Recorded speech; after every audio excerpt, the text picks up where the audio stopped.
Young girl is bullied, then bullies do something that puts her in the hospital. Stories of extreme bullying are becoming more and more common. It seems that every day, there is a new account of a young person that is bullied so badly that they no longer want to live. It's horrible and sad situation for everyone involved. It is incomprehensible that these events happen while parents and teachers just watch. Adults should take bullying seriously. Each year, more than 20% of students in the United States report being bullied. This number is just an estimate and may even be more, and bullying happens all over the world. Truthfully, even one student is too many. In addition to the fact that they are being bullied, it is often the bullied child that is hurt when adults intervene. It is rare that the bully is punished or forced to leave the school, while the bullied child may be labeled as troublemaker by other students and adults. In September, Lee Davy shared her family's story on Facebook. It was with great sorrow and courage that she finally decided to share all the terrible things her daughter had endured. Here's what she wrote.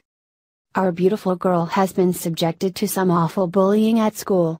It's been a very private 7 months for us, dealing with this, immediate family only.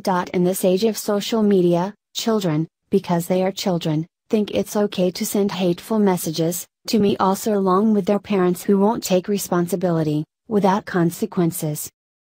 I've had calls from these children calling me an old hag because I've defended our daughter, approached parents and pleaded with them to talk with their children and ask them to stop. I've even approached the children themselves, but been threatened by parents with harassment. What about our child's entitlement? The WA Department of Education doesn't expel children from schools for bullying, as they say. Every child is entitled to an education. She's been sent home numerous times after self-harming at school. She's not allowed a pencil sharpener as she takes the blade out and cuts herself. The WA Department of Education also told me, you should teach your child how to be resilient against bullies. Yes, they said that. It was posted to Snapchat. I spent 90 minutes with the police as they tried to determine if it was photographing and distribution of pornographic material. Yes, a 12-year-old can be prosecuted if the content breaches certain criteria. It's okay to verbally attack at school because they can get away with it via screen, so think the same will happen in the real world. Last week, we spent over 5 hours in the ER, with psychiatrists, doctors, and nurses, because our girl had a plan to commit suicide. On Tuesday, I am in court applying for a restraining order against a 12-year-old to keep her, the bully, away from our beautiful girl, all because parents don't accept responsibility for their children and schools can only do so much. The school has a safety plan for the bullied child, our daughter.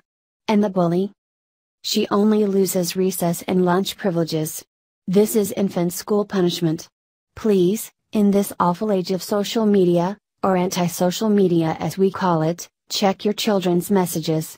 Their devices are a privilege, nothing more, nothing less, so please make sure they are being polite and respectful in their messages. Teach the children to talk, not use text or social media to air their differences. Bullying affects the whole family, not just the bullied. It needs